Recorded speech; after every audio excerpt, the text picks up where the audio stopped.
welcome. You're watching Business Today TV. This is Market Today. I'm Sakshi Batra and with me is Shail Bhatnagar.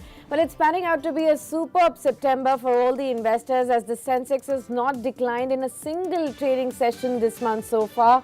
The Nifty also has gained in all but one session, and the rally in the first 2 weeks of September has actually made investors richer by 14 lakh crore rupees. The big question is that will this momentum continue or will there be speed breaks along the way?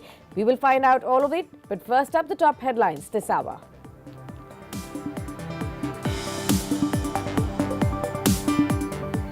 Indian stocks are likely to consolidate in a sideways to upwards band on Monday, even as traders digest a 3-week rally on the Nifty that has pushed the index to a record close. Overseas cues are flat.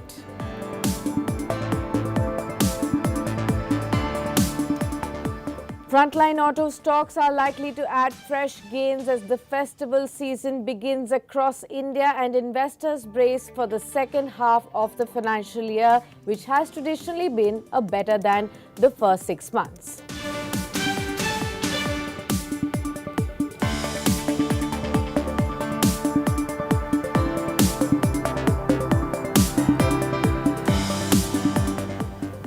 Very good morning to all our viewers and good morning to you, Shail. Hope you had a fantastic week in Dubai. Well, we are gearing up for all the festivities with Ganesh Chaturthi coming in tomorrow and the markets are cheering all the way. We've already seen almost a 1,000 point rally in the Nifty so far in September, third straight weekly gain.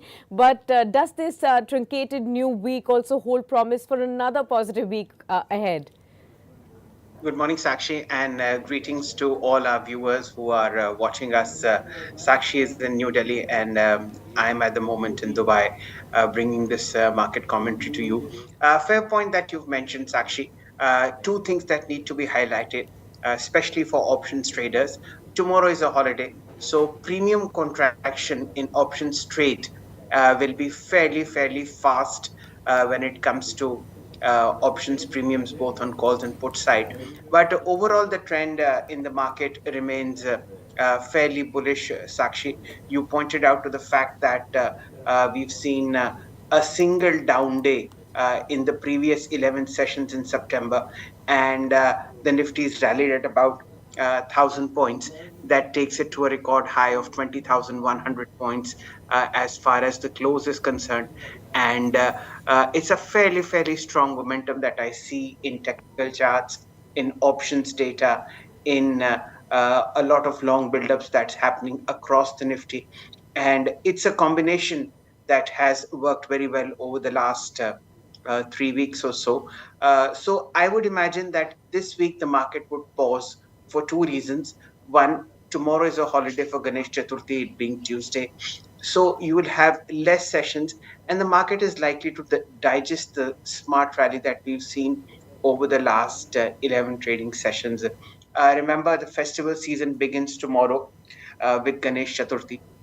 You've seen a lot of screens coming in front of you, the daily chart, the weekly chart of the Nifty, and all of them point to a very smart run up that has already happened. 1,000 point rally in 10 sessions is a bit too much. So the market is likely to consolidate at this level as far as the Nifty is concerned. We are seeing a combination of long buildups and short coverings happening in private banks, which contribute something like 33% to the Nifty's moves, as also leading IT stocks are seen supporting Nifty when it comes to Infosys and TCS. And when you look at the Nifty options chains data, that shows a build-up for bulls. The range at the moment is seen at 20,100 to 20,300. The 300 point obviously being the resistance. Sakshi, there is a lot of short covering happening in ITM option calls, and that means that the bulls remain in a very strong position. At least that was what was Friday's close, and we are likely to see them not even give an inch. So consolidation, the upward trajectory remains, and it being a truncated session for this week, Tuesday being a holiday, options buying needs to be done with a very careful sense because premium decay will happen very fast. it being one less day in the weekly settlement, Sakshi. Absolutely. And on the Nifty Bank also, Shell, it came within 60 points of its record highs on Friday. It sold off soon after, but it has definitely managed a fourth straight weekly gain, which is again the best and also the best week in the last 2 months as well. Do you think there could be a rising contribution from the financials going forward? These are the pockets that have not performed so far, but they are now going to take the lead as we are talking about the second half of the current financial year? Yes, Sakshi, and I would like to just make a point in your just recent statement that banks have not performed. Well, it's a relative thing. We've seen a Yeah. 200-point rally on the Bank Nifty in the last 11 sessions. And Hmm. if that is not a performance that you'd appreciate, then, it's a typical bull market where no matter how much the market gives you, you always feel shortchanged. But yes, Yeah. a record high on the Nifty, on the Bank Nifty, is on the cards, and it's most likely to happen today itself. We've seen a very, very strong traction in HDFC Bank. We'll be discussing this in a while. A lot of short covering happening on HDFC Bank, and long build-ups, Sakshi, happening on ICICI Bank, Axis Bank, and State Bank of India. That's more than enough for 200 points that are left in the record high. So that's coming fairly soon.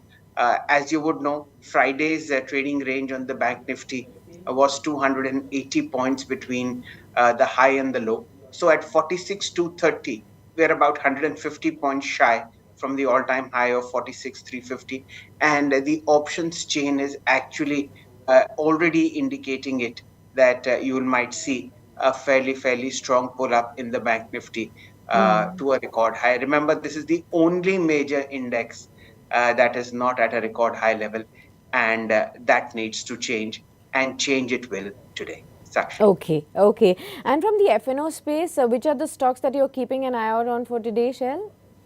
So, Sakshi, there was a blowout on a price and volume breakout, both on the auto index as well as a lot of auto charts. So, let's start with Aisha Motors. If you remember, we had discussed Bajaj Auto in great detail. You Yes. have the Aisha Motors chart in front of you. The stock closed about 1.4% higher in trade as far as Friday is concerned. But what's really interesting is that this rally has come from its 200-day DMA, and the stock itself was consolidating for about uh, a month or so. So it's a breakout ahead of the festival season on Aisha Motors. 3440 is what is in front of me, and this is accompanied by a rise of about 3.4% on the open interest side, and the delivery statistics are 2.3x higher on Friday compared with Thursday. So this is one stock that you need to watch, and of course, there is a fairly decent margin of safety when it comes to the stock price. The all-time high on Aisha Motors, if I remember correctly, was 3,700 rupees, and at the moment at 3427 in the cash market. It's a very strong bounce that has come from a cluster of exponential moving averages, and the stock has done nothing from the first week of July.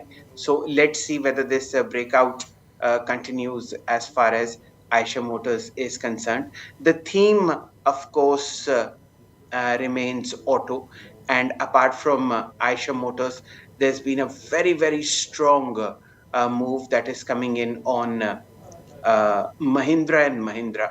The chart is there in front of you. Again, the counter is likely to hit a fresh record high. And if you see the action on Thursday and Friday, it was 2 days of gains. On Friday, the stock added about 2.1% at 1607, very close to its all-time high of about 1620, which should again be revisited in today's session. The open interest statistics are fairly quiet on Mahindra and Mahindra, just a percent higher, but it's the cash delivery that's attracting interest, 2.2x higher on Friday compared with Thursday.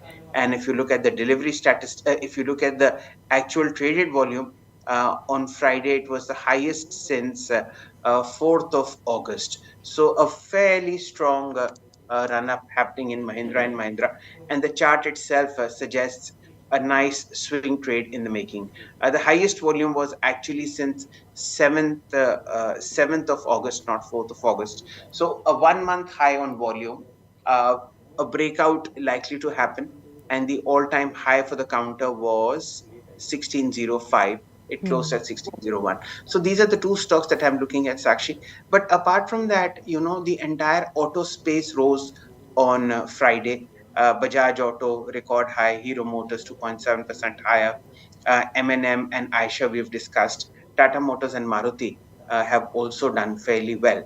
So these are the two or three stocks that I'm looking in the F&O space. Of course, all of them are based on technical data and technical charts.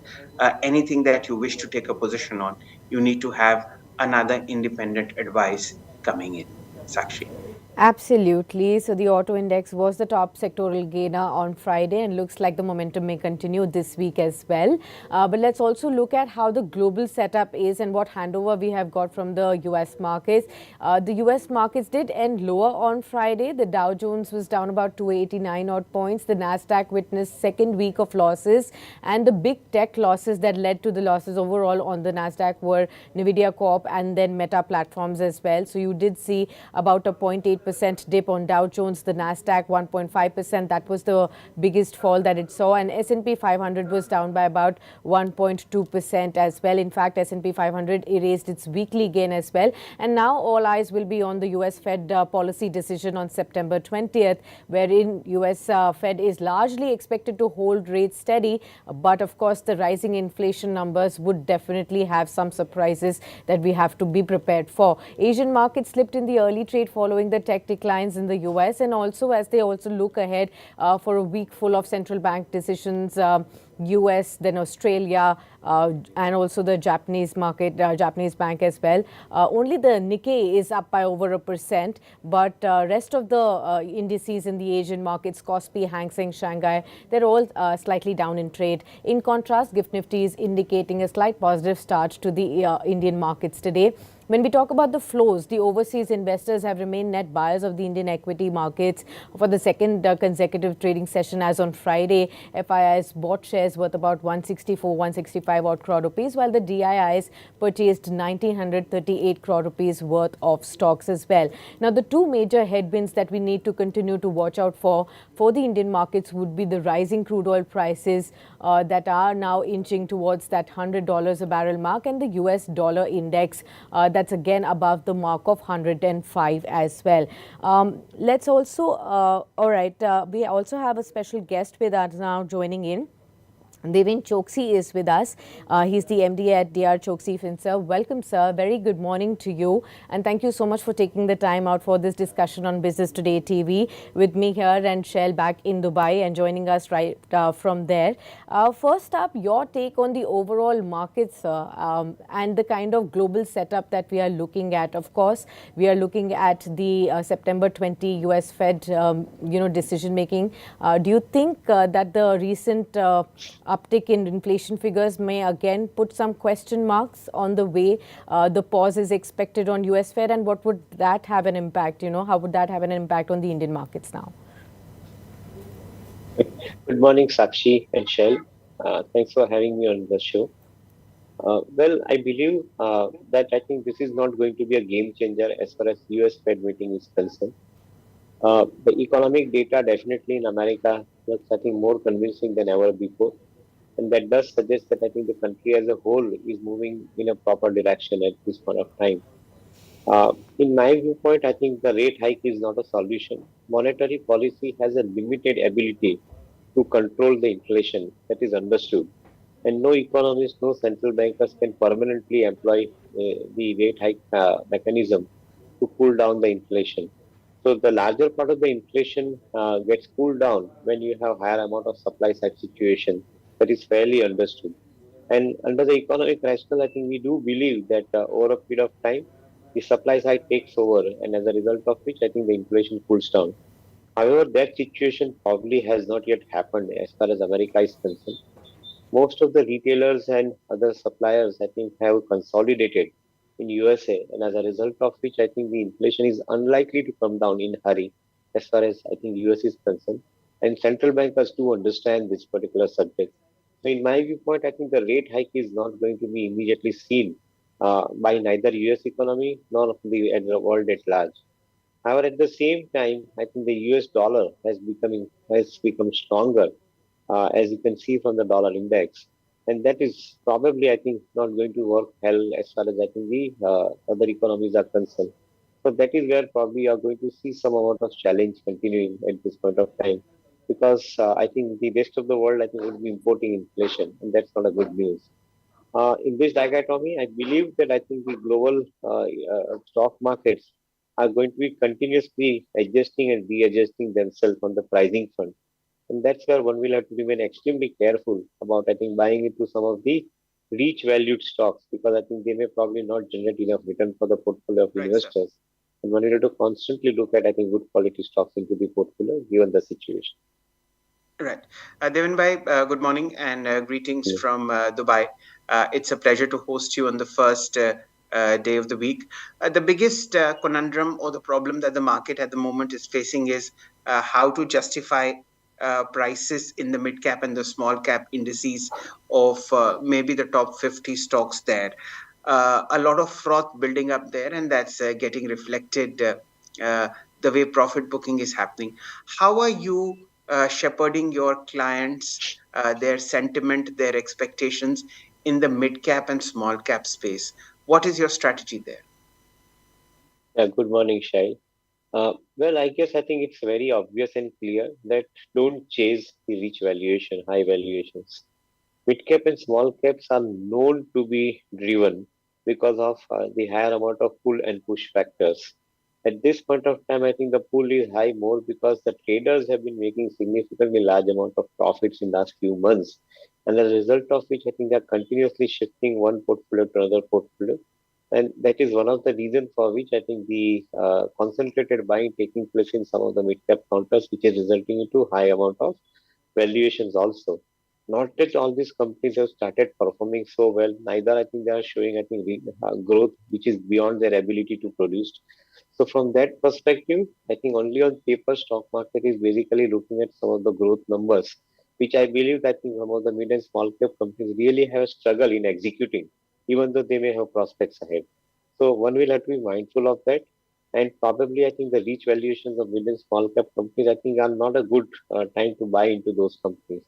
On the contrary, I would look around for a period of February and March of this calendar year, wherein many of the mid cap and small cap companies had a significant amount of pressure and they were sold off by most of the traders' portfolio. Such situations do occur in the markets from time to time, and that's where you can keep your cash employed into these companies. That is a strategy that we are following.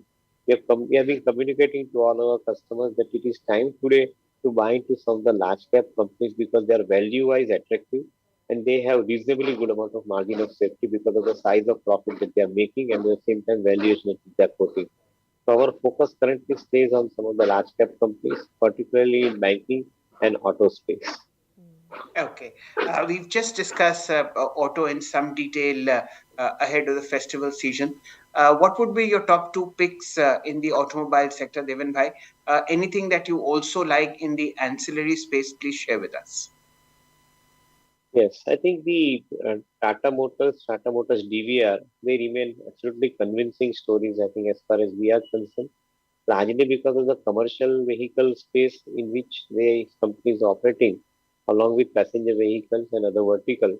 I believe that commercial vehicle particularly is looking reasonably comfortable today because of higher amount of demand situation due to infrastructure spending due to industry under PLI and also because of the scrappage policy.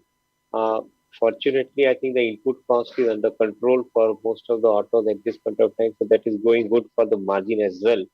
And that is where I believe that I think Tata Motors possibly will have on in each of these portfolios in which they are operating, will possibly have relatively better margins to talk about. So we like the company from the investment point of view.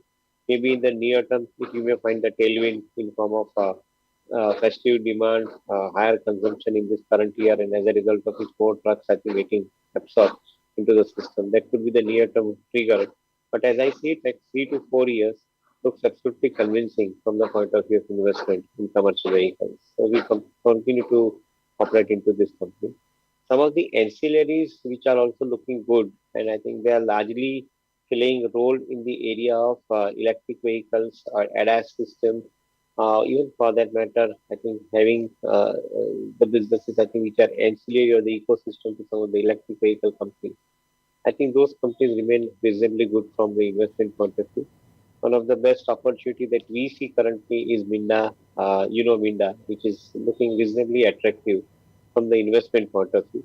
Maybe I think in last few years it has run a good run, so it has consolidated in last 1.5 year. This could be, I think, a time to buy. Maybe I think for consider next 3 to 4 years. So the stocks, of course, shall I want to put a disclaimer? I think that we have got in our investment portfolios, PMS portfolios, and they are under our recommendation. So that would be a safe disclosure from my. Of course, we've discussed before Devan Bhai joined Mahindra and Mahindra as well as Aisha, and Devan Bhai's pick is Tata Motors and auto ancillary from the northern capital region, which is Uno Minda. They make electrical headlights and light assemblies for vehicles that you drive. The stock already near record highs, but which stock isn't? So 623 on Uno Minda, and Tata Motors is also trading at the same price. Of course, both stocks consolidating near record levels. Devan bhai, what we've also seen over the last 3 weeks in particular is the second rung PSU banking stocks rallying very sharply. The likes of Bank of Maharashtra, Central Bank, UCO Bank, Indian Overseas Bank, Bank of India. Very, very sharp momentum building up. Some stocks appreciating by 30-35% over the last 20-21 trading sessions. Valuations, at least what I have seen, are fairly balanced, and they look good on the charts as well. Any pick that you'd like to discuss in the second rung uh, series of banks owned by the government of India? So I think on one side, cleaned up balance sheet, and on the other side, from discounted valuation to balanced valuation for PSU banks. I think this is what one can summarize in one line as far as I think the outlook is concerned from the market point of view. Uh, PSU banks always have a good amount of potential, and in the given situation when the economy is growing, the credit growth is taking off. I would think that I think some of the PSU banks definitely will mean a good amount of business going forward. Fortunately, they are not so expensive, so I think downside risk in the stocks is limited. Even the new money coming into the system, definitely I think people will look around for those stocks where the amount of money has not been deployed up till now, and that is where I think the PSU bank story lies. So on one side, I think downside is limited, so margin of safety is higher, and that is where probably I think you are seeing the infusion of funds into this particular space. However, I think more important point out here would be that in PSU banks, the size would matter given the growth in the economy. And that is where I think we will play relatively safe with the larger PSU banks, which would include the likes of SBI, likes of POB, where we believe that the balance sheet size, the size of lending, the ability to lend, given the kind of AUM that they are basically having into the system, in my viewpoint, I think they would remain reasonably more favorable to us compared to some of the smaller peers that they have. Smaller ones not bad, but at the same time they would not be in a position to have the maximum amount of advantage in a given situation when the growth in the economy is now growing at a much faster speed. So we stay with I think some of the larger ones and make also take care of the margin of safety in this kind of a situation. Okay. Mr. Choksi, I want to understand on IT, what is your view currently? The IT sector has already seen erasing of all of the losses of the year. Now the deal visibility is improving. Would you like to buy large cap IT names at this point in time, or would you go with the mid cap IT names that have shown more promise of late?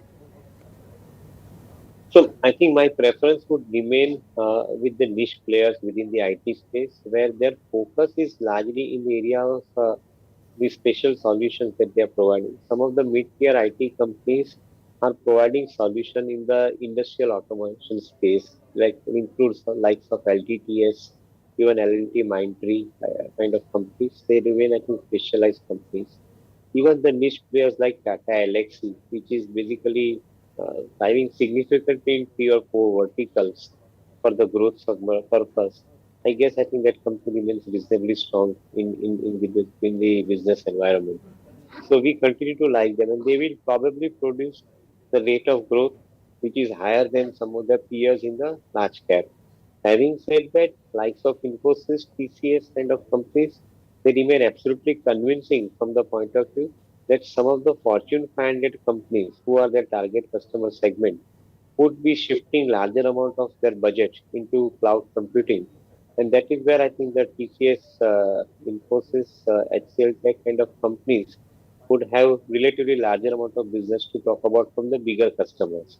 And they open the visibility for 5 to 10 years because I think this particular transition which they are making in computing is not going to be 1 2 year kind of a solution. It is going to be, I think, a continuous solution that will have to be provided, including in the space of AI, AGI, blockchains, and among many other technology blocks, I think, on which they are operating. So we remain selectively bullish on the large caps, Infosys, TCS, particularly given the kind of price at which they are available, valuation at which they are available, and we will remain convincingly comfortable with the likes of some of the mid-tier companies. So they are not strictly very mid-tier now, likes of LTTS, LTIM, Tata Elxsi, among others. Right, Devon Okay. Bhai. We'll just pay a little bit attention to the pre-open trades which are clicking in front of us. It's a fairly strong opening on the Nifty, about 75 points higher, 20,259. We'll let these rates settle down, and I'll shift in immediately to index heavyweights, the stocks that are driving the index higher. HDFC Bank is flat 1661. Infosys is 0.5% higher 1520. Reliance Industries is about 2% lower, but this will automatically improve. 2410 is what I see on the screen. Let's shift to the FNO space. Let's look at the top gainers as far as markets are concerned. Bharat Electronics Limited. I think they've got an order flow from Cochin Shipyard. The stock opening 8% higher in initial trades 147. We'll ignore this price point because it's going to settle lower. Bharat Forge 5% higher 1200. We have IOC 2% higher 9375. Ashok Leyland 1% higher 184.10. The Nifty now down 31 points, 20,150 is what I see. Let's look at other heavyweights which are sort of slipping a bit lower. Axis Bank is down 0.2%, 1024. What is ICICI Bank doing? Flat at 992. Bajaj Twins are in the gains, 0.5% higher on Bajaj Finance, 7529, and Bajaj Finserv 1539, 0.1% higher. Fairly strong traction coming in on TCS at 3599, and State Bank of India 0.5% higher, 602. This is how the indices, this is how the index heavyweights are concerned. Sakshi, since we've seen a very strong rally all of last week, I believe you're going to see a consolidative flat day today. Let's look at high beta stocks that make up the broader sentiment. Suzlon 4.5% higher, 2530. We have Chalet Hotels 2% higher, 573. Let's look at the defense space. Apart from BEL, which are the stocks that are ticking in the green? BEL is 8.3% higher, 147. Hindustan Aeronautics, I think Sakshi, you mentioned the 12, the order of about 45,000 crores for 12 Su M30 MKI aircraft from Hindustan Aeronautics Limited, the stock at 4100. Mazgaon drops 1.2% higher, 2299. Garden Reach Shipbuilders a percent higher at 53. Nice traction coming in. Let's look at the PSU basket, the ones that's taken away a large percentage of the gains that we've seen in the last 4 or 5 trading sessions. It's mostly defense play. I see ITI Limited 2.3% higher to 56. NFL fertilizer stock 2.3% higher, 77.40. REC 1.5% higher, 248.50. This is how the pre-open is at the moment. 33 points down on the Nifty, 20,150, which would be the line in sand for the bears and the bulls. Coming back to Devan Bhai, uh, Devan, we haven't seen much traction in the FMCG space. It's been a disappointment for investors, although it's never been high beta, and being richly valued is something that is avoided by both momentum players as also long-term investors. What are your thoughts there? Uh, do you see value in some of the front lines, or should that sector be completely avoided? No, Shail, I think question of it being avoided, I think, is not arising. At the same time, I think one has to be very clear about it that the most of the investors are wanting to buy stocks which are available at a valuation discount. And most of the FMCG companies, particularly MNC FMCG companies, they are always priced to perfection. They are actually quoting at a premium, at least I think 2 years ahead of time. So we have always been telling investors that I think if you buy any FMCG company, they will always have to be bought at a premium, given the kind of demographic play that they are having at this point of time, wherein they are enjoying significantly large amount of market penetration in Bharat. So from that particular perspective, I think these companies will continue to produce growth, but you can't be expecting growth above 15%. I think 10-15% kind of a growth, I think, is a fair growth as far as these companies are concerned. And also the fact that most of these companies are now adding newer amount of money into their portfolio. In fact, companies like Nestle is on record saying that in next few years they are going to be investing money which they have not invested since their existence in India. So this is something which is going to be sounding good ears to music, but at the same time, is going to put significant amount of investment trust from the balance sheet of the company into the business. Given that situation, investor will buy very carefully these companies. In my viewpoint, I think the best time to buy the FMCG companies would be the time when market probably gives you an opportunity on downside due to any negative reasons or the sentiments. If that is a reason under which I think these stocks are available, you are definitely buying with a good amount of margin of safety. We remain bullish also because of the fact demand scenario is increasing, per capita income is increasing, consumption is increasing, and at the same time, I think the wholesale price index, I think, which is remaining in negative territory, which is suggesting that inflation remains under control. So that would also provide you a good amount of margin comfort, which you always want to see in this particular business. So we remain selectively bullish, but at an opportunate point of time, would like to buy again into the portfolio. We continue to hold selective companies in the portfolio even at this juncture. Okay. Devin sir, I wanted to take your view on the L&T buyback that's opening today via the tender route at 3,200 rupees a piece, which means 10% to the premium of Friday's close. How are you looking at this and opportunity for investors? It's basically, I think, a 2% of equity, probably, I think, which may get absorbed into this particular situation. And from the investor's perspective, I think instead of dividend, I think they're getting a smart yield due to this particular buyback proposition which is happening.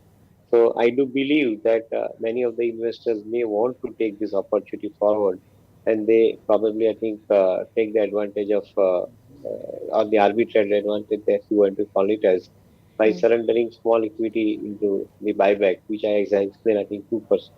And balance, I think they would possibly, I think if they're smart traders, they would buy it at lower levels from the market.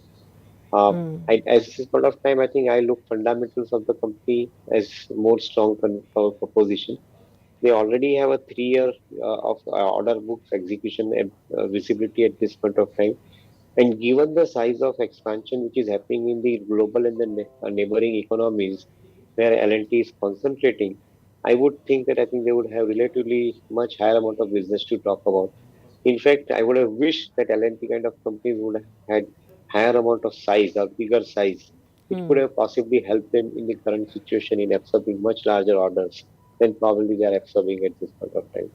So it remains absolutely convincing as far as investment outlook concerned. Devin bhai, I remember a conversation between you and me somewhere in 2006. We had discussed L&T at that point of time. This was before L&T gave birth to technology services, L&T information technology, the two IT companies, and of course, much before the Mindtree takeover. Uh, what would your price target on L&T be over the next 1.5, 2 years? We've seen a very nice rally in L&T over the last 3 weeks. The stock is already at a record high. And given the execution capabilities of the management in terms of order book, how does L&T fall on your investment valuation theme? Simply put, I think converting the kind of orders in hand, converting the economic growth program that we are continuing in the economy, and the GDP growth that we are having, I would think that at the current GDP of, say, for example, 7.5% average, double the size of growth is definitely projected for L&T in the business. So around 15% kind of a growth in the business in the earning of the company definitely is being seen. And given that kind of a situation, I would feel that I would think rather that the company could possibly give the similar kind of appreciation to investors. So if I'm getting average 15% appreciation in my stock price in L&T for next 2 years or 3 years, on a year-on-year basis, I think I would be comfortable having this stock in the portfolio. Anything over and above that, because of the market conditions or because of higher flow of money into the stock, demanding into or resulting into the premium valuation, that could be opportunity to book some amount of profit, as I see it. And I think that is where probably I think one will have to play little smart in buying at lows and selling little at higher, if not the entire quantity, some part of the quantity, if you get the premium valuation. Right. Let's pay attention to pre-open trades which have settled down, and we'll be shortly be joined by Ashish Chaturmota, who is a whiz at reading charts. Okay, Nifty about 36 points lower, 20,155. What is pulling the Nifty lower is Reliance Industries, opening about 3% lower. Now that's a steep fall, 2383. We've also seen Infosys at 1515, up 0.2%, and HDFC Bank, which is likely to open 0.2% lower at 1659. Axis Bank, 0.5% lower. ICICI Bank at the moment is 0.6% lower. So it's going to be a weak opening for the Nifty and the Bank Nifty. The Bank Nifty at 46,100 settling 130 points lower. So defense is one sector that is likely to be in top form on the long side. The top five gainers have two defense companies: BEL 6.9% higher, 145 fresh record high, and Hindustan Aeronautics 4100, 3.8% higher. Anything else that has caught your fancy, Sakshi?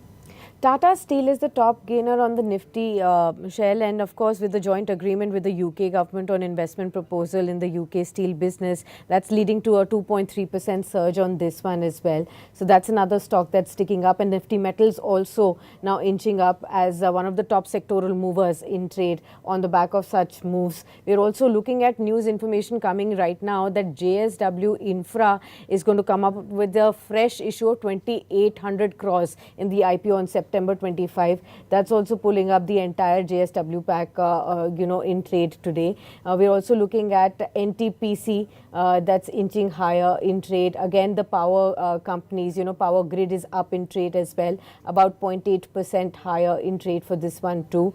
And of course, Adani Power, Adani Ports, these are the companies that are also moving up in trade. Let's also look at, we are going to be joined by Yatra's management very shortly, and we'll be discussing the ongoing IPO. Easy Trip Planners has also picked up pace in the meanwhile, 1.8% higher in the pre-opening trade right now, Shell. But I Okay. think we are now joined by Ashish. Yeah. Yes, let's just go to Ashish Chatramota and take his top two picks before markets open. Ashish, welcome. All over to you. Good morning. Good morning to both of you. And I think in terms of stock picks, before coming to that, I'll give a disclosure that the stocks we are going to discuss, we have a position in our portfolios, Apex PMS strategy. These are the stocks we have been talking for a while, and the one stock which is there is Zomato. Zomato is we are very constructive about Zomato in a sense that first of all, from a pure technical perspective, if you look at Shellbite, this is one stock which has given a massive breakout after consolidating for good 1.5 years. And above 102, what we are witnessing is a very strong pickup in the trading volume activity. So if you would have observed yesterday's, that is on Friday's trading volume, the stock crossed almost, 1 point, so almost 16 lakh, 16 crore shares. And that's where we think that there's a strong volume based price action which has happened in Zomato, indicating that this up move can extend towards 120, 125 purely on a technical basis. And now, since it has given a fresh breakout, I think 99 is going to be a very strong support zone for Zomato. As far as business momentum is concerned, I think the company has guided for a EBITDA margin of close to 5%, which was around 2.5%, and that's where I think the company is going to turn positive. We expect almost 40% kind of CAGR growth in terms of revenue and profitability next 3-year time frame. And what we believe is that Blinkit, which is a loss-making entity at this point of time, it is going to turn EBITDA positive in next 3 to 4 quarters, and that's where I think a lot of positive action could be witnessed in a new age business like Zomato, which has already been in a good traction for last 3 months. But my sense is this fresh breakout is going to see fresh momentum coming into the stock. Fair point. It's already 9:15, Ashish Bhai. So what we'll do is we'll just tick at the market open and then come back to you for your second stock. For the moment, the Nifty has opened 60 points lower, 20,131. Remember, the last Friday was when the Nifty shut shop at 20,192, and we had a record weekly close, the third straight week of gains. This week is truncated because of a holiday tomorrow. So profit booking order as far as the markets are concerned. Nifty Bank 150 points lower, 46,087. The Nifty IT index 240 points lower, 30,110. Now let's look at heavyweights. Reliance first, 0.7% lower, 2440. Infosys next, 1494, 1.1% lower. And let's look at HDFC Bank, 0.6% lower at about 1651.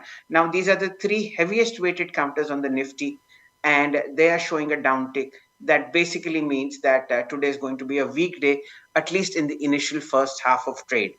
Let's look at ICICI Bank and Axis Bank, both of them flat at 1024 and 992 respectively. I don't see a major gainer in the top 10 index heavyweights. So that sort of points to how the market is looking at today's trade, which will be weak, choppy, and on low volumes. Let's immediately shift focus to the FNO space and look at the gainers there. BEL 3000 crore rupee order, plus they have an order for 12 SU MKI aircraft worth about 45,000 crores. The stock at a record high, 3% higher, 140.2. Hindustan Aeronautics 2.5% higher, 4,046.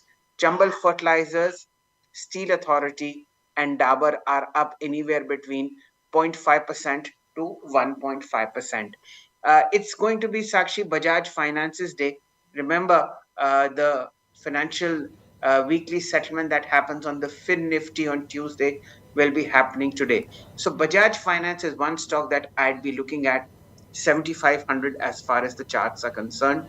Let's look at the PSU space and then immediately go to Ashish for his first comments on market open. Okay, let's focus on stocks that are not in the defense space.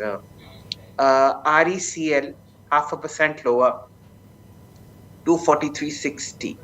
MTNL 2.7% higher, 28.45.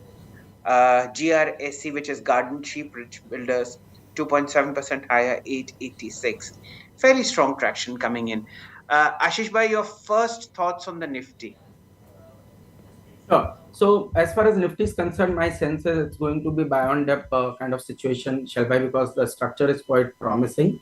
We have seen some profit booking because generally Asian markets we're seeing some profit booking in the opening trade. But my sense is around 20,100, 20,080, there's going to be a strong support which is going to emerge. So I think it's more buy on dips. But again, I think one need to be very, very stock specific, and we are quite focusing on the entire PSU banking basket. That's where I think the best trades could be seen. And my topic in that basket would be stock like Canara Bank. I think this is a very, very strong consolidation which has happened in Canara Bank, and I think at 367 we it looks like the risk reward is quite favorable. On downside, 362 is going to be a very strong support zone for Canara Bank, and since it's a breakout after consolidating for good 1.5 years, my sense is this rally can extend towards 390 to 400 kind of trajectory. So within PSU banks, Canara Bank would be my top pick. But otherwise, I think we have been recommending PSU Bank B's ETF as a structural trend, and my sense is this still holds good, because if you look at this is almost after I would say 12 to 13 years, we are witnessing the same amount of price which we witnessed in 2010-11. So my sense is this is a massive breakout on multi-year time frame, and this rally in PSU Bank itself can extend towards 60-65 kind of trajectory in next couple of months. Okay. Ashish, good morning to you. Let me take your view on BEL, the top gainer in the F&O space, 2.5% open interest right now. Volumes in the first 3 minutes are more than the Friday's total volumes that was seen as well, and followed up with HAL also. If you could give us a view on both of these. So, these stocks are in a very strong uptrend, and we have seen a gap up opening in both these names. But my sense is this is going to sustain, and any dip in BEL towards, I think, 137, 138, we are going to see a lot of, buying interest coming into the stock, because stock has a very strong base now around 136, 135 trajectory. And if that is the case, we expect the stock to rally towards 150, 155 in an immediate short-term time frame. Same is the case with HL, where I think 4,000 is going to be a very strong support zone.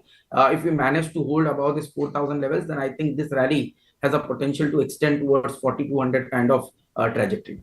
Okay. Let's follow this up with strong moves also being seen on Mazagon and GRSE again. Any of these stocks attract you at the current levels, Ashish? So yeah, we are quite constructive about Mazagon Dock because of the strong order book which this company has, and I think that's the reason. Every dip we are seeing very strong buying interest coming into Mazagon Dock. Although the rally has been quite overheated in last couple of days, but still the way the momentum is placed, it looks like now a fresh base has been built around 20 to 50, and if this base is held on, then I think this rally has a potential to extend towards 2,600 kind of trajectory. Okay, got that.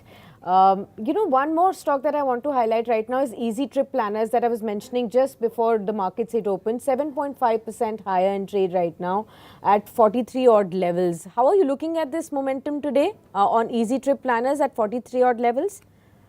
So it's more of a kind of valuation re-rating which is happening, because Yatra is coming out with an IPO, and that's where there's a huge discrepancy when we look at in terms of the PE multiple, in terms of EV EBITDA, in terms of the EPS growth which we have witnessed. So keeping that in mind, there is some kind of value investing which is kind of happening at lower levels. Stock has seen a correction from almost all-time high of 74, 75, and now the stock is around 42. So my sense is this is an attempt to see a kind of comparison of peer re-rating which is happening. Keeping this in mind, I think 40 is going to be a very strong support zone for Ease My Trip, because it's a multiple monthly support level, or kind of low level, which is going to see a lot of base building. And on upside, the stock has a potential to move towards 48 kind of trajectory. As a disclosure, we don't own this stock, so it's just a general commentary based on the pure technical parameters which we are witnessing. Sure. Sakshi, it's going to be a day where the smaller and broader markets are likely to do well. Nifty is, of course, flat, down 47 points, 20,144. It's the PSU basket that's taking it away. The PCR will fire Nifty PSU Bank Index 1.4% higher, 5,116. This is the top gaining index as far as markets are concerned in the initial first 15 minutes. And I also believe that this will be, of course, a fresh 52-week high. I just want to confirm whether this is an all time high on the counter or not. Yes. So it's an all time high on the PSU banking index in today's trade. So a lot of movement happening there. The top gainer being Punjab National Bank. Hmm. Ashish, your views first. 76 rupees at the moment, and this stock is now trading at its highest level since June of 2019. Yes. So, Shalbhai, that's the reason we had recommended, Canara Bank, and we are quite constructive about the entire PSU banking basket. The PNB definitely is looking very promising, because it's again a 1.5 2 year kind of consolidation breakout which has happened, and this breakout has happened at 69 on a monthly chart basis. But if you look at the immediate shorter term, even 72 is the area where a lot of base has been built up. So if the stock manages to sustain about 72, my sense is this rally in PNB can extend in a shorter term towards 84, 85 levels. But on a positional term basis, that is, if one looks at it from 3 to 4 months perspective, there is a very strong possibility PNB can trade in a 3-digit kind of trajectory. So where my sense is around 100, is the potential upside target one can witness in PNB in next 3, 4 months time frame. Hmm. Wonderful, Sakshi. One point that I'd like to mention on PNB, that the book value is somewhere like 90 rupees, and an immensely profitable bank, lower NPAs, decreasing gross NPAs, higher NIMs, and higher credit growth. And that's the reason possibly why you see the stock galloping. And since it's below book value, which is around 1995, the three-digit target, which Ashish Bhai mentions in the next 4 5 months, looks increasingly possible. Let's look at other markets which are ticking away merrily in the green. Apart from the PSU and the defense space, let's look at stocks which are making record highs. Just give me a moment. I'll show those names to you. There's so much of data on my single screen today that it's pretty interesting. Okay. It's the sugar pack. Triveni Industries, 1.4% higher, 390. M&M, 1% higher. We've discussed this pre-open, 1618. Grasim, flat at 1973, but still at a record high. And SBI Life, 1385 at a percent higher in today's trade. So this is where the action is. Ashish, before you joined us, we had discussed the potential breakout of Mahindra and Mahindra, which was looking fairly plausible on the charts. It's worked out pretty well. Your view on M&M, 1617, high open interest, and now a fresh blue sky territory. 410,000 shares traded. So definitely, it's a very strong breakout after consolidating for good 4 months time frame, and my sense is this breakout has a potential for a rally towards 1750 on upside. This is a fresh breakout, so the risk reward is favorable, as 1580 is going to be a very strong support zone for Mahindra. And I think since we are going to witness some action from the tractor business, from the SUV business also, we are seeing very good traction, and overall auto is in a good traction. So even consider Maruti for that matter, which has been consolidating Hmm. for good 6 7 years, and there is a massive breakout which has happened in Maruti as well. So my sense is entire auto is going to do well, and our top pick would be Mahindra and Maruti in this entire space. Okay. Ashish, anything from the auto ancillary basket? You know, before you had joined in, we were speaking to Devin Choksi. He had picked up Uno Minda as his top pick from the auto ancillary basket.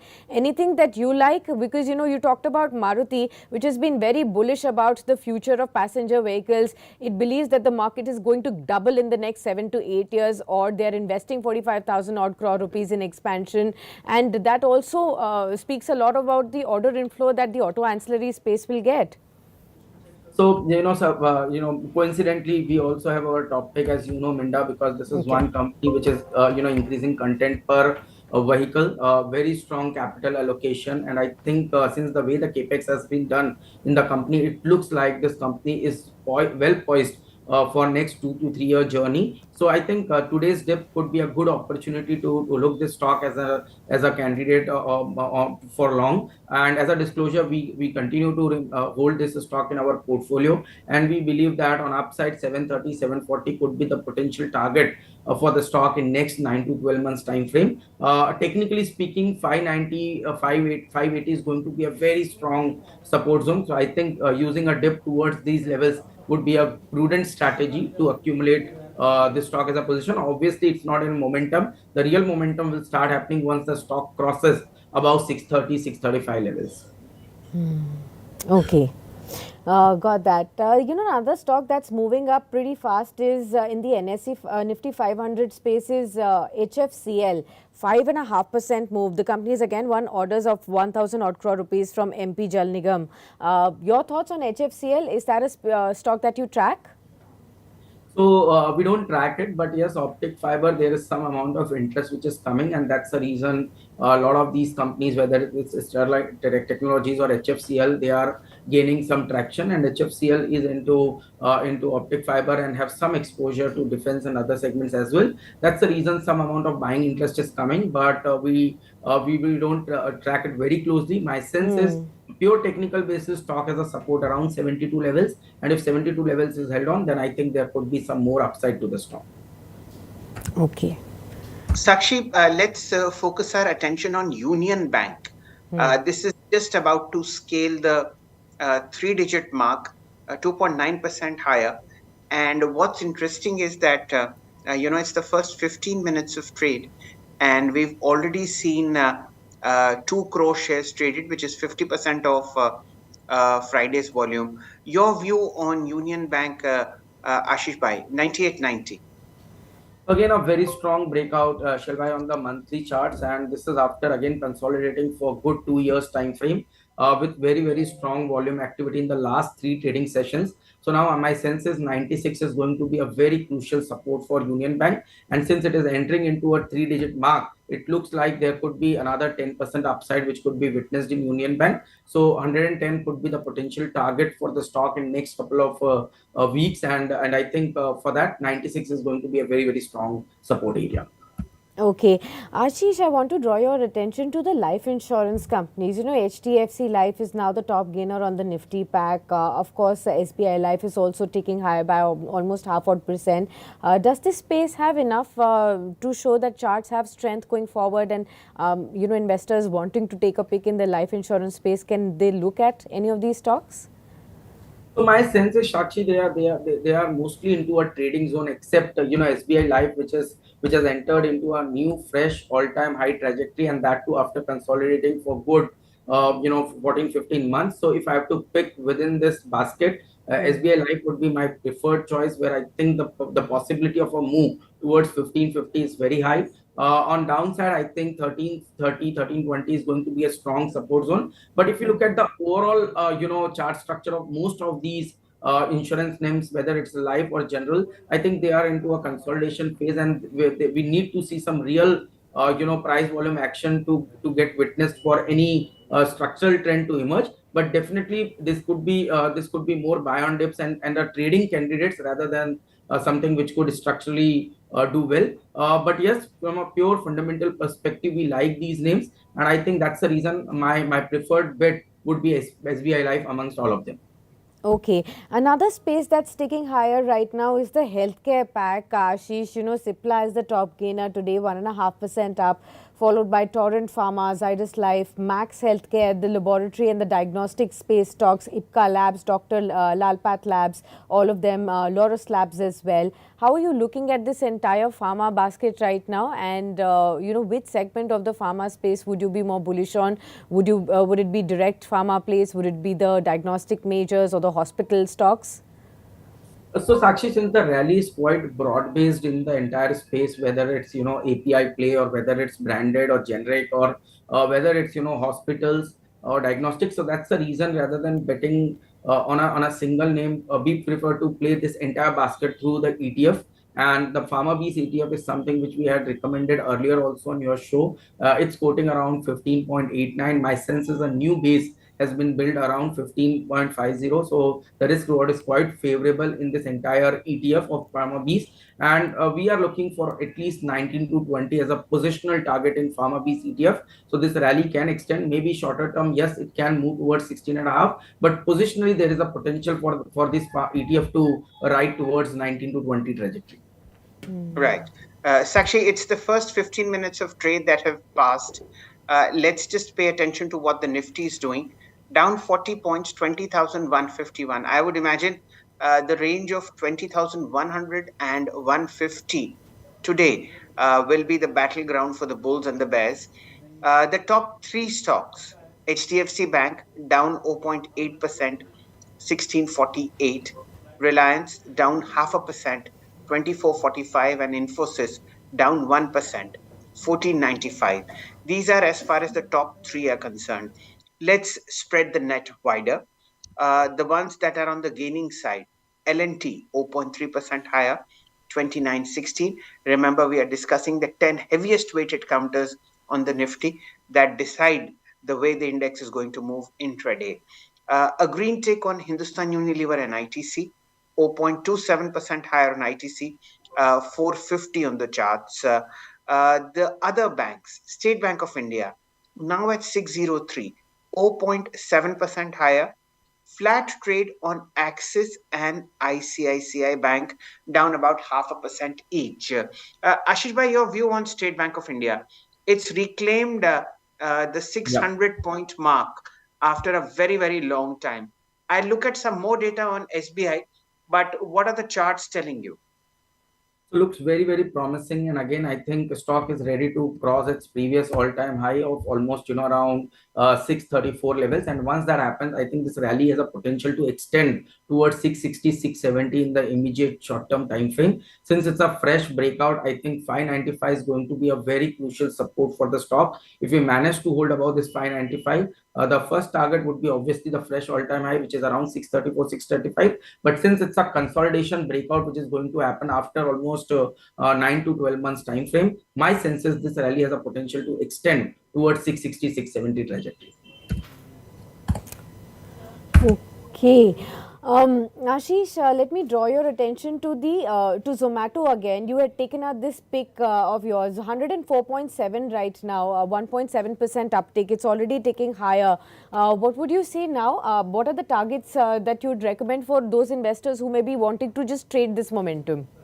Yeah, so we are very constructive both fundamentally and technically. So first I'll speak about pure technical parameter. It looks like this is a fresh breakout after almost, I would say, 1.5 years. So the next rally has a potential to move towards 115 kind of levels pure technically. And the next level which comes to my mind pure on a technical basis comes around 125.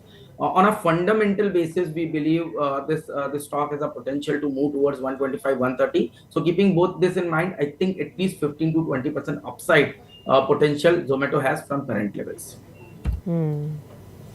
Okay, got that as well. Apart from this, Ashish, is there any other space that you are now getting more bullish on? Shail was discussing the sugar space stocks with you. Any of the subsectors that now you believe that, could be the next defense pack, the next railways pack in the kind of sharp momentum that we are seeing? I think it's PSU banks, Sakshi, and Okay. that's where the focus should be at this point of time. Okay, and in PSU banks, apart from PNB, now we are also looking at Canara Bank picking up pace, Bank of Baroda also looking at strong momentum in the F&O basket. Between Bank of Baroda and Canara Bank, which would be your top pick? So Canara Bank was our topic in today's morning show, and that's where Yeah. the rally is extending. It's a month. It's again a very strong breakout after consolidating for 1.5 years. We had mentioned a target of 395 to 400, so that's what we are looking in Canara Bank. Even Bank of Baroda is something which we should be watching. This is again a very strong breakout, and this is and the all-time high is just, I would say, 5-6% away. So we are Yeah. expecting Bank of Baroda to hit 230, 235 levels, which is a all-time high, and that we witnessed in 2015. So again, I think this is a 7-8 year kind of consolidation breakout which we are going to witness in Bank of Baroda. Hmm. Absolutely, Sakshi. You've made a choice. You've given a choice to Ashish Bhai to choose between hot chocolate fudge and a very nice three ice cream sundae when it comes to Canara Bank and Bank of Baroda. It's a very, very difficult choice, but Ashish being Ashish, he's chosen Canara Bank over Bank Baroda. But it's going to happen. The all-time high of Bank of Baroda is probably a week away. We've seen 216 already, and the all-time high is 228. Very, very strong breakout on the charts. It's an engulfing pattern taking over the last 2 days' action, and very, very strong sectoral play as well. The Nifty PSU Bank being the top gainer in terms of indices, and Bank of Baroda taking it away when it comes to prices. PNB, Bank of Baroda, Canara Bank have been the driving force for the rally that we've seen in the PSU banking basket.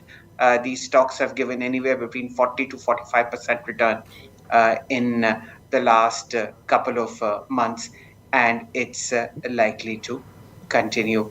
I'd also like to point out the fact that some 2.5, 3 years ago, the rally on PSU banks was first picked up by Ashish Bhai, and he recommended buying the Nifty PSU banking ETF, if I'm not mistaken, somewhere like 32, 33 rupees. Let me just see what the price is today. It takes a while to find that out. Let me find that price out, Sakshi. Yeah. Meantime, just please engage Mr. Ashish Chaturmota into a conversation where he gives you more such gems. Okay, Ashish, I also wanted to ask you, especially on the mid-cap IT basket, we've discussed so many names in the past interactions with you, and you've taken out some gems from here as well. We've discussed Coforge, we've also discussed Birla Soft with you in the past, Persistent. Which is that mid-cap IT space or the stock that you are now bullish on? So my sense is actually, Coforge looks quite constructive purely on a medium to long term basis. And I think, obviously today is not a day of IT, so you might not see some real action coming into these names. But Hmm. positionally, we are very positive about Coforge and Larsen and Toubro Technology Services. Coforge, I think 5400 is a very very strong support zone, and if we see dip in today's session extending towards 5500 levels, that would be a very good area to initiate some kind of long accumulation. On upside, stock has a potential to move towards 61 6200 kind of trajectory. A Larsen and Toubro Technology Services, again very very constructive. Stock is a 1.5 year breakout which has happened. This Okay. last 2 days kind of dip which is happening is going to see some support coming around 4600 levels. On upside, we believe LTTS has a potential to move towards 50 to 5300 kind of trajectory. Okay. Coforge and LTTS, these are the stocks from the mid-cap IT basket then for you. Let's get back to the auto space. We had discussed Bajaj Auto very extensively on Friday, and of course, BofA making that report. We've seen record high levels on this one as well. Hero MotoCorp is now picking up from the two-wheeler basket, 0.8% higher in trade today. Ashish, if I have to ask you to pick between the three major two-wheelers, which would be your top choice between, Bajaj, Auto, Hero, or maybe four, Eicher and TVS as well? So we have been, as a disclosure, holding TVS Motor as our pick in the two-wheeler space, and we have been riding this trend for reasonably long period of time. My sense is this rally is going to continue in TVS Motor. On downside, now 1450 is going to be a support area, and if we manage to hold above this, I think this rally has a potential to move towards 1600, 1650 kind of trajectory. But Mm-hmm. definitely looking into the long-term chart of Hero MotoCorp, it looks like a new base has been built into the stock. This is an inverted head and shoulder which we are witnessing, and after a new launch, I think there is a renewed interest in Hero MotoCorp. So 3000 is going to be extremely crucial support for Hero MotoCorp, and if it manages to hold above this, then I think rally is going to extend towards 3300 levels. Okay, got that. Ashish, another space that I wanted to draw your attention is the oil and gas space. Of course, we are looking at the crude oil prices now inching higher. How are you looking at the opportunities with the rising crude oil prices? Is it the time to look at the upstream majors, ONGC, Oil India, and the likes right now? Or, would you play it the other way, perhaps on a short side for all the OMCs?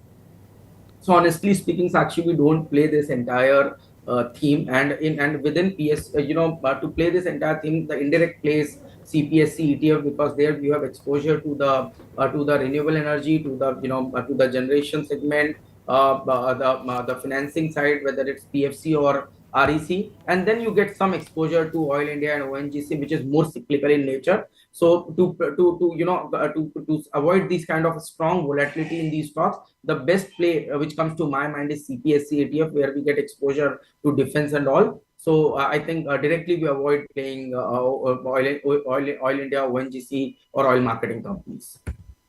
Right. The Nifty is now down just 22 points, 20,168. So the level of 2150 is being very ably defended by the bulls. Let's look at stocks that are helping the Nifty on its way up from an intraday low. State Bank of India 1% higher, 604.90. Infosys, HDFC Bank, and Reliance are still in the red. But remember, they have bounced back from intraday lows, and that's pushing the Nifty on its way up. ICICI Bank 0.3% lower, 988. Axis 0.3% lower at 1024. So it's Bajaj Finance, ITC, and State Bank of India, along with L&T, that's helping the index higher. Before we go to our corporate segment, I'd just like to point out the Nippon India uh, PSU ETF, which is trading at 57.60 at the moment. And Ashish Bhai had identified it at about 29 to 30 rupee levels some 2-3 years ago. And it's given 100% return over the time frame. Better days are still going to come to this PSU banking ETF. Thank you, Ashish Bhai, for your very valuable time. And of course, such fantastic picks that you mentioned, which bear the least risk and have the huge upside. We've done a show with Ashish Bhai on how to make money in the markets via the ETF route. And that has some of the highest viewerships on Business Today television. You can look it up on YouTube, and it's a great learning experience. Sakshi, I believe it's time for our corporate guest to be invited over. Absolutely. Thanks a lot, Ashish. And let's now shift focus to our corporate radar space. And the company on our focus today is Yatra Online, with its ongoing IPO, 775 crore rupees public offer that comprises a fresh issue of shares worth 602 crores and an offer for sale of 173 crores. Remember, the IPO was already subscribed to about 11% on the first day, and the bids were largely led by retail investors who subscribed about 55% or 0.5 times. And the non-institutional investors portion also subscribed about 3%. And of course, the IPO, the issue will be open for subscription up until September of 20th. And let's now welcome the top management of Yatra Online with us. Rohan Mittal, the CFO of the company, now joins in to discuss with us what is the company's future and the plans with the funds that are going to be raised. Very good morning to you, Mr. Mittal. Thanks a lot for taking the time out to discuss your IPO and your vision for the company going forward. First up, I wanted to get a clarification. The last time that you had thought about bringing your IPO, that time you had thought about a bigger issue size. So this time around it has been reduced a bit, as also the price band, which is now at 135 to 142 rupees per share. That was also initially planned at a higher stage. If you could clarify why this downtick, and also now with the proceeds, what are you planning? Sure. First and foremost, thank you for having us on the show. As far as the size of the issue is concerned, the size of the issue was trimmed to keep in mind the pre-IPO proceeds of 62 crores that came in. So if you look at the total issue size, again 750 crores, we've brought it down to about 602 crores. The intent was to make sure that the pre-IPO proceeds get accounted for, and the balance only reflects the supply, demand, and the market factors that come into play at the time of actual book building. As far as the use of proceeds is concerned, our intent is that a bulk of the proceeds are actually parked for organic growth initiatives. Close to about 150 crores out of the 602 crores that we are raising in primary proceeds. Close to about 150 crores are earmarked for acquisition related initiatives. We've successfully acquired companies in the past and consolidated them. So we believe we can create significant shareholder value by continuing on that trend as we move forward. Okay. Mr. Mittal, welcome to Business Today Television. You have our best wishes for a very successful stint, not only with the IPO, but also as far as the listing is concerned. Share with our viewers how is the top line structured? What is the breakup? And what are the two or three most important businesses that Yatra Online is in? And where does the bulk of the revenue come from? Sure. So as far as the company is concerned, we do both B2B and B2C travel requirements of our customers. It's a multi-product offering across the entire gamut of travel and hospitality. So airline, hotels, packages, insurance, visa, cab, train, everything is being offered to our B2B as well as B2C customers. The rough split across B2B and B2C today would be close to about 58% comes out of B2C and 42% comes out of B2B. I'm quoting these numbers on the ticketing side of things, right? At an overall level, we did about 6,740 crores in ticketing value in the last financial year, FY23. And against that, we were able to register an adjusted EBITDA of about 67 crores. On the product, close to about 92% of our ticketing happens on airline, hotels, and packages. And the balance comes through visa, insurance, cab, bus, etc. So that's how the company is structured. Okay, if you could detail for us what are the margins that you enjoy on the booking of the air tickets, and also is there limited scope for enhancing that margin, since the private players like yours are in constant competitive bid to attract viewers to your websites to give competitive pricing on that. So is that a space where you have limited scope to get margins expansion? Sure. So as of FY23, we were earning about 7.7% on the airline ticketing side and about 13.6% on the hotels and packages side. As far as the margins are concerned, since our business is uniquely divided across B2B and B2C, our earning opportunities, be it airline, be it hotels, is also divided across both. And we do have room for enhancement of these margins. Believe that over the next few quarters, we will be able to demonstrate strong margins as we keep going forward. Our business is not derived entirely out of B2C, as I mentioned earlier, where there can be a requirement for giving discounts, and the customer acquisition cost can be a bit on the higher side. As far as the B2B side is concerned, we do see stickiness in volumes, and the customer acquisition costs remain extremely range bound. So there are opportunities for us to increase our margins as the volumes grow. Okay. Sir, let's Yes, please, yeah, Shail. yeah. So let's pay attention to your profit and loss account. On a revenue of about 400 crores on 31st March 2023, you booked a profit of just 7.6 crores. And 2 years prior to the current, to the previous financial year, you were in fairly substantial losses, although losses were decreasing. what would be the trajectory of profit from now on in relation to your revenue? Sure. So, if you look at the trajectory, as you have rightly pointed out, we were on an EBITDA positive trajectory for the last few years, but we've turned PAT positive in the last financial year. I think there are important levers which are under play deriving this entire profitability initiative. That includes our payroll, our other expenses, etc. So if you look at my below EBITDA cost items, you'll notice that while my ticketing revenue is increasing, the SG&A cost has not increased in line with that. And the basic reason for that is twofold. One is the back-end process automation that we've driven, which allows us to keep our payroll costs in a very, very range-bound manner. And the second is the adoption of our self-booking tool by our corporate customers, which allows us to again keep our payroll costs on a very, very range-bound manner. So, keeping these two things in mind, we are confident that we should be able to deliver stronger margins as we grow our ticketing volumes over the next few years. The ticketing volumes are growing not only on the back of strong tailwinds in the travel consumption market, but also due to market share growth, specifically on the B2B side. We are one of the largest corporate travel management companies today in the country.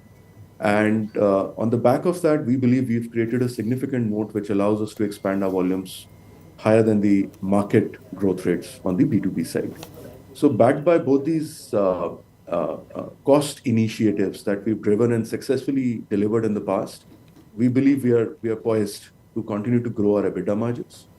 Below EBITDA, if you look at the breakup, you'll see that our depreciation amortization cost has been on a downward trajectory because a bulk of the investment that was done in building out our technology has already been amortized. And we believe that by FY25 end, FY24 end, FY25, a bulk of the balance gross block would also have been amortized, which should allow for a significant amount of the EBITDA to actually translate into PBT and PAT thereon.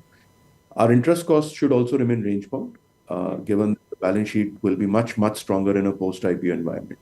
So all of these initiatives combined together should actually deliver a stronger EPS than what we've delivered just now. Mr. Patel, if you could also help us understand, you also, when you compare yourself with the peers, Ease My Trip and Make My Trip, on an operating revenue level, there is a wide gap between MMT and yours, also lower than Ease My Trip as well. What is the game plan to enhance the operating revenues to at least reduce that gap between the peers and yours? See, the businesses that we are comparing are not actually a like-to-like comparison. Because our competitors derive a significant amount of ticketing value out of B2C operations, while we drive both B2C and B2B almost in a 58-42 split on a run rate basis as of. So I think the operating metrics are not possible to compare on a like-to-like basis. Having said that, we believe that as the ticketing volume grows, at a gross level as well as at an EBITDA level, our margins should continue to see an expansion, which should be visible over the next few quarters. And that's something which has been visible over the entire FY23 trajectory as well, if you look at our quarterly numbers. Right. Okay. Mr. Mittal, I have a related question, of course, for the travel and tourism industry. How do you see this sector performing over the next 2 or 3 years? Not only anecdotal evidence, but a personal disappointment exists whenever we go to a good 5-star where there are no rooms available, and whatever is the availability, it's priced so high that it is out of reach of the middle class. How do you see the travel and the tourism industry over the next 2 or 3 years in India? And of course, how do you see the quantum of Indians traveling overseas? Both of them are, of course, your catchment areas in terms of existing and potential customers. No, you're absolutely right. I think as far as the travel consumption is concerned, we are witnessing absolutely new trends. Any industry report today is quoting the travel consumption market to grow at anywhere between 15 to 20% over the next few years, maybe 5, 7, 8, 10 years, right? travel consumption is probably in its strongest phase and poised to remain in that phase for the next few years. And there are bulk of reasons actually which are driving this growth. There is a structural change that has happened. If you look at any family or young earning employees, travel is no longer a discretionary spend. You know, that single holiday which has to be planned 6 months in advance, bookings done 6 months in advance. That's not the case anymore. People want to travel at least 2 weekends, maybe out of 4 weekends in a month, right? So both families and youngsters are driving a very, very strong structural change in the way travel is being undertaken. That includes not only the frequency of travel, but also the spend on travel. Uh, Again, there are a few further structural reasons. So if you look at the amount of savings that youngsters are driving today for, let's say, buying a house, it's not much today, right? And their intent is to consume and spend the money on experiences, right? Rather than building fixed assets which get paid out over an EMI of 25 years. So we believe this is one of the strongest reason why the travel consumption market is seeing a very strong demand. On the corporate side, because we service the corporate demand as well, the hybrid working structure is here to stay, right? Earlier, everybody was traveling for every meeting. Then there was a phase when every meeting was happening on video calls. But now I think there is a hybrid structure which has emerged where both the video conferencing facilities as well as travel coexist. And on the back of that, on the back of our economic growth as a country, we are seeing extremely strong demand on the corporate side as well. Both these demands put together are here to stay, if you look at it. As far as the outbound demand is concerned, going to my earlier point of travel consumption resurgence, we believe the entire outbound demand has not even yet come to the fore, and the slowdown in visa processing, etc., were some of the reasons why we believe the outbound demand is still not yet shown its true colors. We believe there is an upside still there as the visa processing timelines come down significantly over the next few quarters. We expect to see stronger demand on the actual outbound travel going forward. Okay, and you know what encouragement did you see because of the G20 meeting held about 10 days ago in India? And of course, we are now looking at the World Cup being hosted at least in 10 cities right here. And of course, the long festive and the wedding season, long weekends also, a lot of them coming in towards the second half. Your thoughts on what could that mean to your overall revenues and profits? I think that just underpins the overall travel consumption demand that we've been referring to. If you look at the Q1 numbers, DGCA has been reporting the air packs count, and we've seen record numbers of passengers at our airports in Q1, and that is despite whatever fare that was prevalent at that point in time. So post G20, during the forthcoming cricket tournament, etc., we will continue to see strong demand as we grow forward. Uh, we believe that the next few quarters, over the next few years, the demand is not showing any signs of abatement. On the pricing side, since during COVID there was limited hotel room capacity which got added to the existing inventory. But now, as we move forward, we are seeing new hotel capacity coming up. So pricing might see some bit of range-bound movement, but the overall demand should remain strong as we look at it. Okay. Mr. Mittal, time is running out, and for the benefit of all viewers, I'd like to ask a very important question. Why is it that when we book fares online, especially on airlines, the moment we revisit the site again, the fare automatically jumps? Why is the algorithm always against us? What does Yatra Online do? So I think I will not be able to comment on the airline websites, but as far as the Yatra website is concerned, such instances would be far and extremely, extremely low count.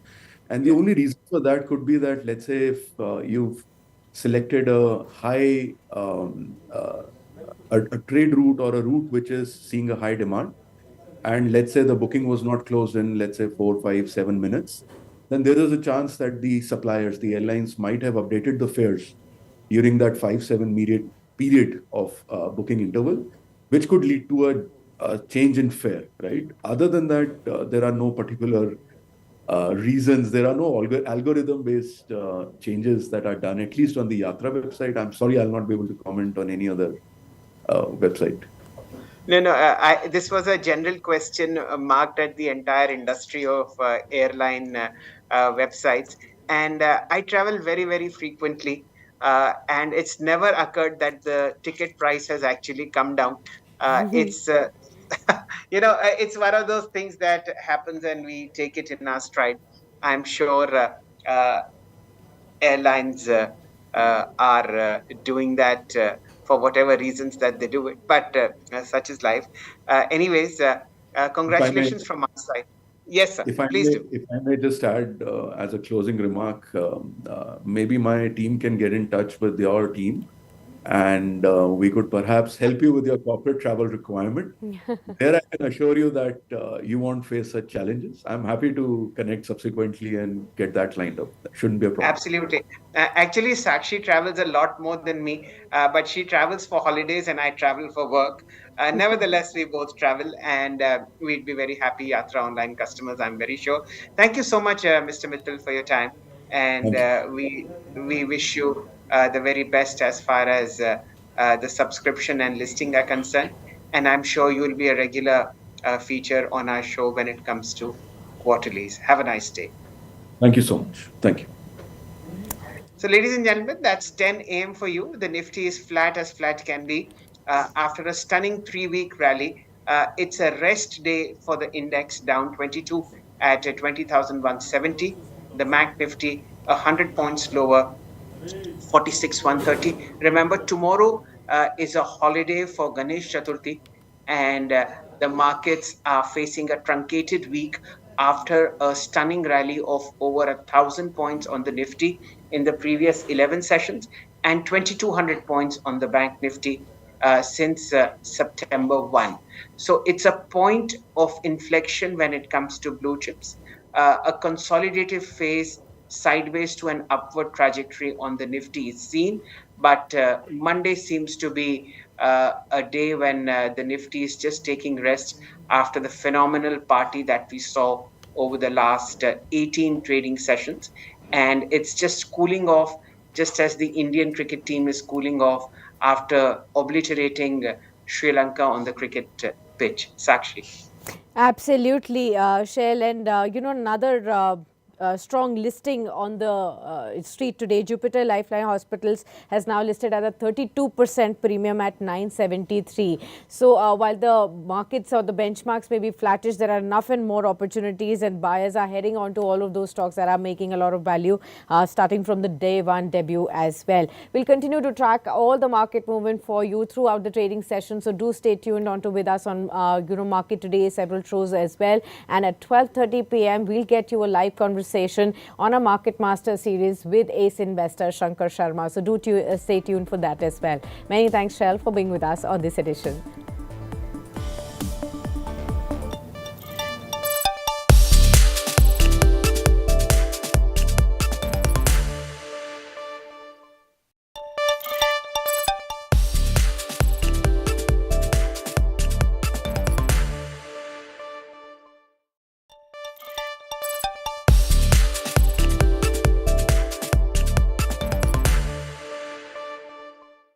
Bajaj Auto has crossed the 5,000 mark as well.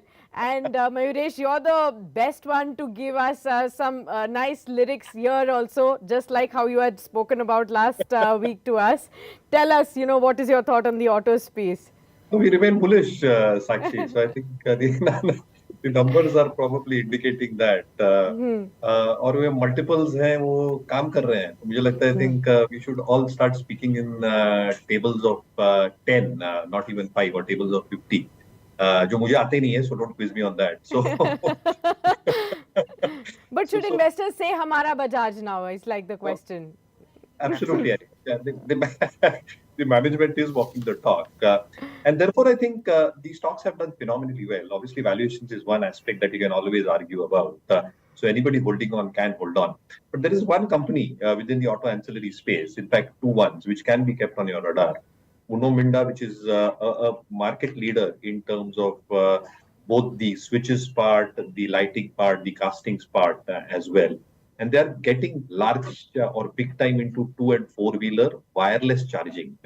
So that is going to be a big aspect in terms of the development perspective, and the numbers are also pretty reasonable, around 11% EBITDA margin, decent top line growth, and negligible amount of debt. And the other one is PM Industries. As the industry grows, and specifically two wheelers, which I subscribe to Shell sir, is going to be at the cusp of transition in terms of EV mobility. FEM can also be something